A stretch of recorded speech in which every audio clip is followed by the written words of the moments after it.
बिस्मिल्लाहिर्रहमानिर्रहीम अस्सलाम वालेकुम। मैं हूं मुबशिर अहमद। तो स्टूडेंट्स, आज हम चैप्टर नंबर 14 इलेक्ट्रोमैग्नेटिज्म का एक टॉपिक पढ़ेंगे, motion of a charge particle in electric field and magnetic field.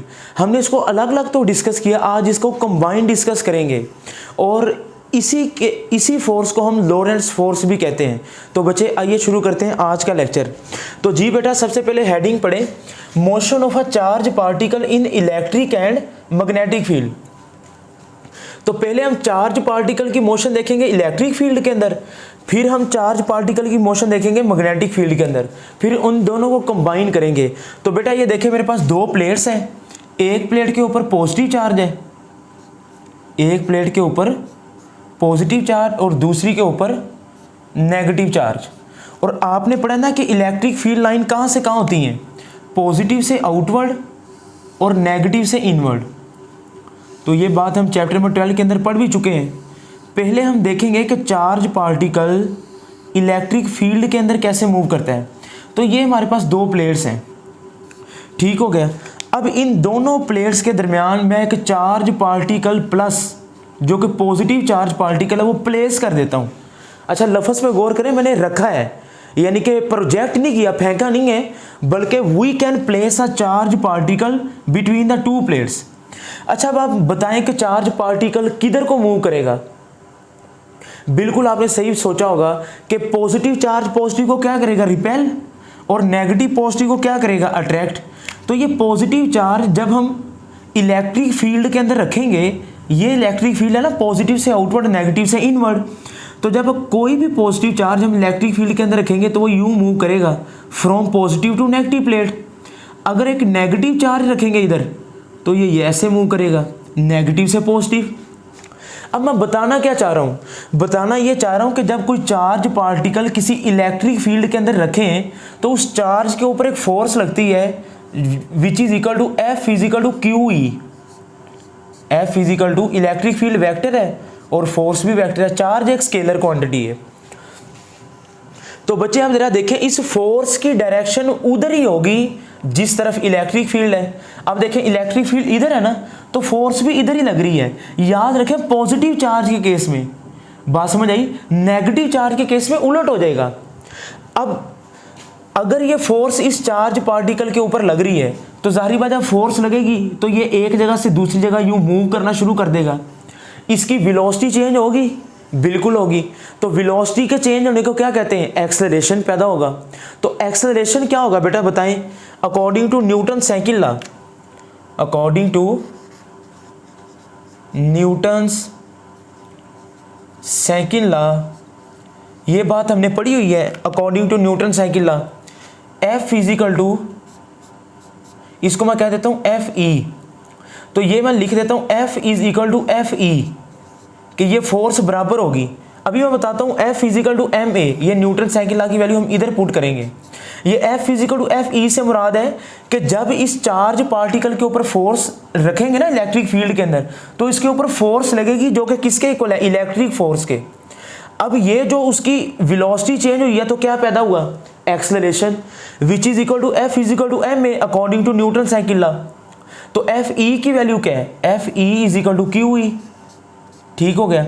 ए की वैल्यू क्या आ जाएगी, A is equal to Q E over M, M multiply हो रहा है, नीचे जाके डिवाइड हो जाएगा।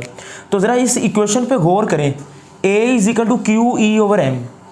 इसका मतलब है कि एक्सेलरेशन का चार्ज के साथ डायरेक्ट ताल्लुक है, मैस के साथ इनवर्स ताल्लुक है, कि ऐसा चार्ज पार्टिकल जो हमने इलेक्ट्रिक फील्ड के दरमियान रखा है जिसका मैस ज़्यादा है उसका एक्सेलरेशन कम होगा, यानी कि उसकी वेलोसिटी में चेंज कम आएगा।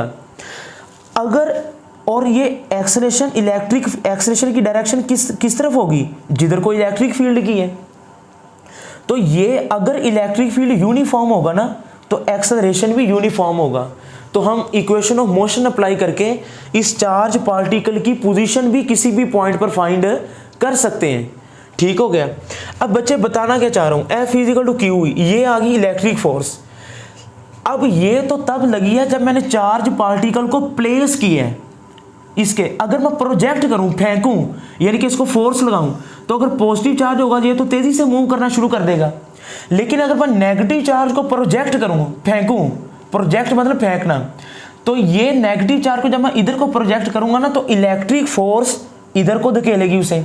तो नेगेटिव चार्ज को जब इधर लेके आऊंगा तो पॉजिटिव प्लेट क्या करेगी, ये पॉजिटिव प्लेट तो अट्रैक्ट करेगी, लेकिन जैसे ही आप पॉजिटिव चार्ज को इधर प्रोजेक्ट कर रहे हैं ना, इधर को, तो ये नेगेटिव प्लेट अट्रैक्ट करेगी। लेकिन अगर पॉजिटिव चार्ज नेगेटिव से पॉजिटिव तक आना चाहता है प्लेट तक, इधर को प्रोजेक्ट करेंगे तो ये प्लेट तो उसे वापस धकेल देगी पॉजिटिव चार्ज को। यानी कि पॉजिटिव चार्ज पॉजिटिव से नेगेटिव प्लेट तक जाना चाह रहा है, ये अट्रैक्शन की वजह से। नेगेटिव चार्ज पॉजिटिव प्लेट की तरफ आना चाह रहा है। अच्छा, ये तो मैंने इसको प्रोजेक्ट किया पॉजिटिव चार्ज को इलेक्ट्रिक फील्ड के पैरेलल। अगर मैं परपेंडिकुलर प्रोजेक्ट करूं, यानी कि आप देखें कि अगर एक चार्ज पार्टिकल पॉजिटिव चार्ज है, वो यूं इंटर हो रहा है, ये इलेक्ट्रिक फील्ड है ना, तो ये इलेक्ट्रिक फील्ड है। अब ये V, अच्छा ये इधर इसके साथ परपेंडिकुलर इंटर हो रहे हैं, तो मुझे बताएं ये एंगल कितना बनेगा इधर, 90 डिग्री। तो अगर चार्ज पार्टिकल परपेंडिकुलरली प्रोजेक्ट करेंगे ना, तो मुझे बताएं कि ये अपना पाथ यूं चेंज कर लेगा। इसको मैं थोड़ा सा मिटाता हूं अभी। आप सिर्फ सपोज करें कि हमारे पास पॉजिटिव चार्ज है। अगर चार्ज पार्टिकल परपेंडिकुलर प्रोजेक्ट करेंगे ना बच्चे, जो इलेक्ट्रिक फील्ड के साथ एंगल क्या बनाता हूं, 90 डिग्री, तो ये चार्ज पार्टिकल पॉजिटिव जब ये इंटर होगा इस फील्ड के अंदर, तो पॉजिटिव पॉजिटिव को रिपेल करेगा, तो ये यूं बेंड हो जाएगा, अपने आप को यूं बेंड कर लेगा। तो इस तरह के पाथ को ना पैराबोलिक पाथ कहते हैं। तो ये बात बच्चे आप नोट कीजिएगा कि जब आप किसी भी चार्ज पार्टिकल को, अगर ये पॉजिटिव होगा तो इधर को जाएगा, अगर ये नेगेटिव चार्ज पार्टिकल होगा वो भी एंगल कितना बनाएगा, 90 डिग्री। तो 90 डिग्री एंगल, तो नेगेटिव चार्ज किधर को चला जाएगा, नेगेटिव चार्ज इधर को आएगा।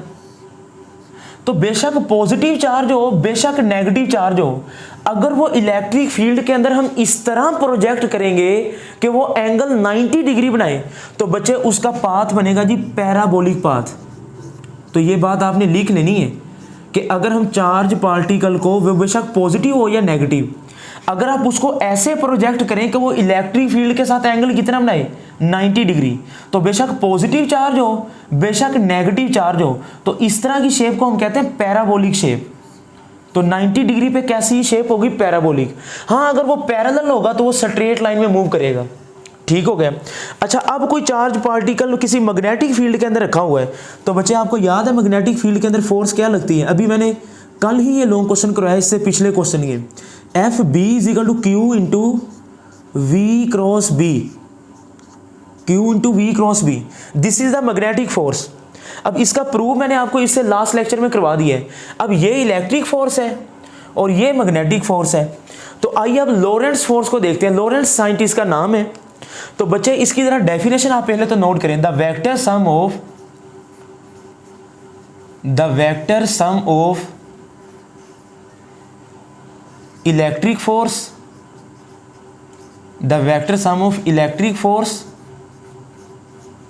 And magnetic force, the vector sum of electric force and magnetic force, this is called Lorentz force। ठीक है बच्चे, इस डेफिनेशन को आप लोग याद कर लें। इसकी इक्वेशन क्या होगी, F net is equal to FE plus FB। याद रखें, पहले मैंने अलग अलग पढ़ाई ना, और याद रखें ये तो मैंने इक्वेशन बताई ना कि जब चार्ज पार्टिकल मैग्नेटिक फील्ड के अंदर रखें, इसके केसेस आपको पता मैंने सारे डिस्कस किए हुए हैं।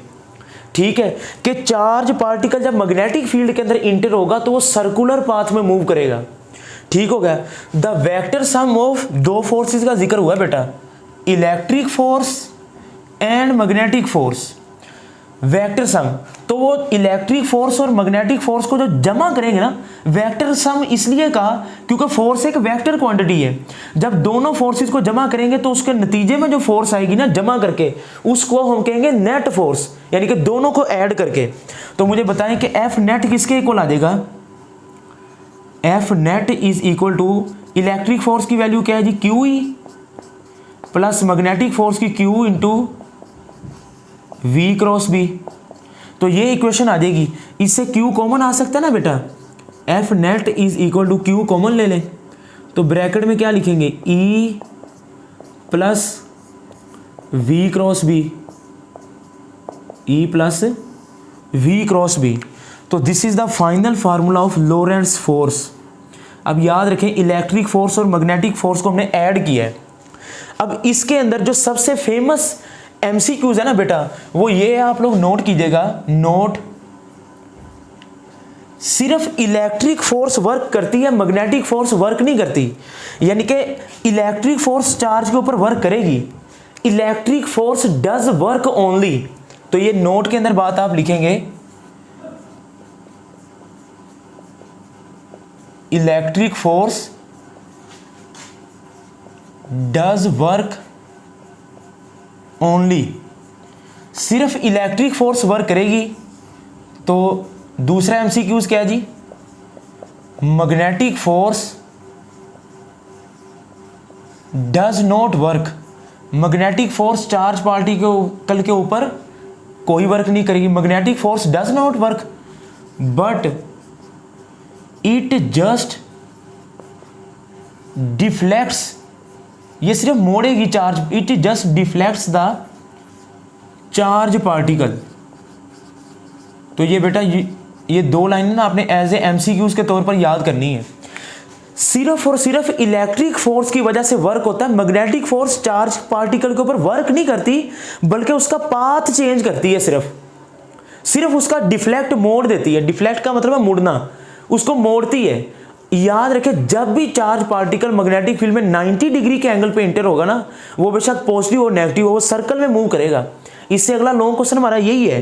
तो बच्चे जरा नेक्स्ट आप लोग याद रखेंगे, application of Lorentz force, application of Lorentz force. Lorentz force की एप्लीकेशन क्या है बेटा, ये दो एप्लीकेशन है इसकी लोरेंट्ज फोर्स की। Number one is E over M ratio, charge to mass ratio of an electron. दूसरी एप्लीकेशन है जी वेलोसिटी सिलेक्टर। दूसरी एप्लीकेशन क्या है जी, वेलोसिटी सिलेक्टर, जिसका दूसरा नाम है वेन्स फिल्टर। वेलोसिटी सिलेक्टर को वेन्स फिल्टर भी कहते हैं, वेलोसिटी सिलेक्टर को वेन्स फिल्टर भी कहते हैं। तो ये बात आप लोग नोट करें। अब ये जो अगला लॉन्ग क्वेश्चन मैंने पढ़ाना है ना आपको, ये ई ओवर एम रेशो, ये असल में लोरेंट्ज फोर्स की ही एप्लीकेशन है। अब चार्ज टू मास रेशो तो हमारी बुक में as a long question discuss है, इसको हम पढ़ेंगे भी, लेकिन velocity selector as a long question discuss नहीं किया गया। लेकिन मैं इसको अलग पढ़ाऊंगा ज़रूर आपको, क्योंकि जो आपका 14 चैप्टर का थर्ड न्यूमेरिकल है ना, उसमें 14.3 न्यूमेरिकल के अंदर ये लफ्ज़ यूज़ हुआ है। और ये मेडिकल के एंट्री टेस्ट में भी इस टॉपिक के बारे में पूछा जाता है, वेलोसिटी सिलेक्टर क्या होता है, और उसके बारे में एमसीक्यूज आते हैं। तो मैं वेलोसिटी सिलेक्टर के ऊपर भी अलग एक लेक्चर बनाऊंगा, और चार्ज टू मास रेशो के ऊपर भी एक अलग लेक्चर आएगा। ठीक है बच्चे, आप इस चीज़ों को नोट कर लें। तो जी बेटा, इससे जो नेक्स्ट लेक्चर होंगे ना, वो लोरेंट्ज फोर्स की दोनों एप्लीकेशन हम डिस्कस करेंगे बारी बारी।